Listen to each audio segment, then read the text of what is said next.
छठी मैया की कहानी। भागवन। छठ पूजा का अर्थ। छठ शब्द का मतलब होता है छठा दिन। ये दिन आता है कार्तिक मास के शुक्ल पक्ष की षष्ठी तिथि को। इस दिन हम सूर्य देव और छठी माई का पूजा करते हैं। लेकिन सवाल है, आखिर क्यों? सिर्फ सूरज को जल देने के लिए ही क्या इतना बड़ा पर्व मनाया जाता है? नहीं दोस्तों, इसके पीछे छुपी है एक गहरी और सच्ची कथा। भाग 2।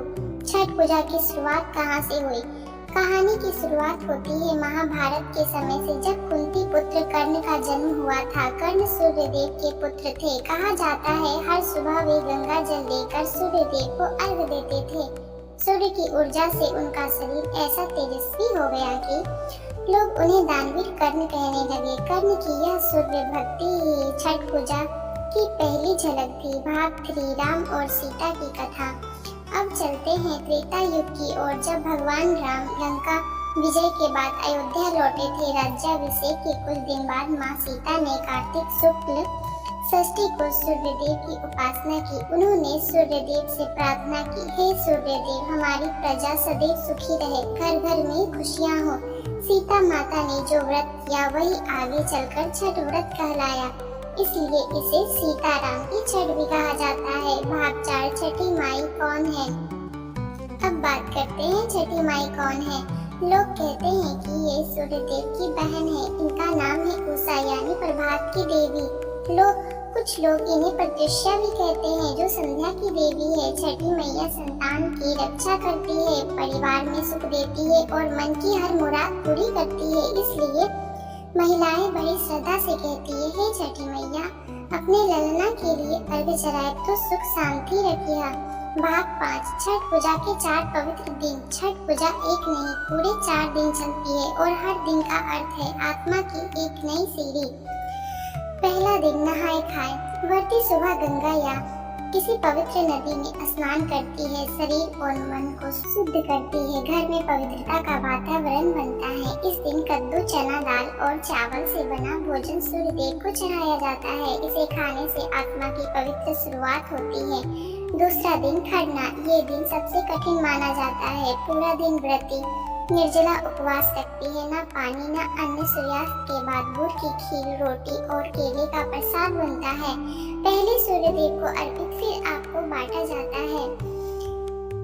इस दिन हवा में सिर्फ एक ही शब्द गूंजता है, जय छठी माई। तीसरा दिन संध्या अर्घ। शाम को सभी घाटों पर अद्भुत दृश्य होता है। हजारों दिए जलते हैं। महिलाएं हाथ पर सूप में फल, ठेकुआ और दीपक लेकर जल में खड़ी होती है और सूर्यास्त के समय डूबते सूर्य को अर्घ देती है। डूबते सूर्य को अर्घ देने का अर्थ है हम धन्यवाद देते हैं उस शक्ति को जिसने आज का दिन दिया, जीवन दिया। यह जीवन के हर अंत को सम्मान देने की परंपरा है।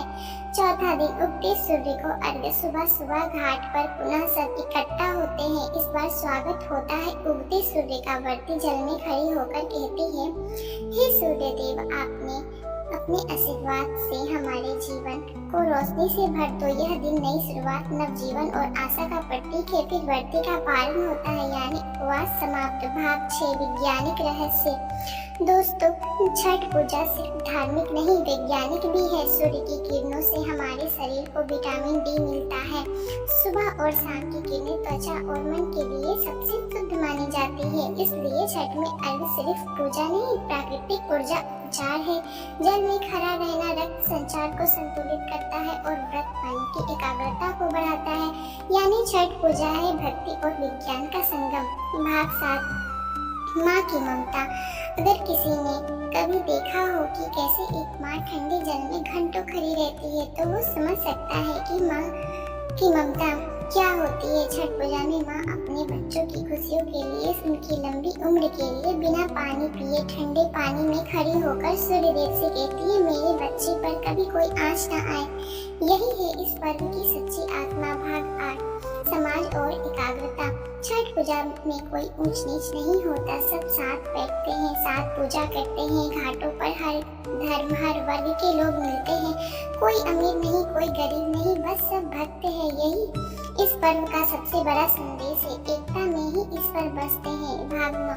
आज के समय में छठ पूजा का महत्व। आज जब मोबाइल लोग और मशीन में खो गए हैं, प्रकृति से दूर हो गए हैं। छठ पूजा हमें याद दिलाती है कि जीवन की असली रोशनी वही है जो प्रकृति और श्रद्धा से आती है।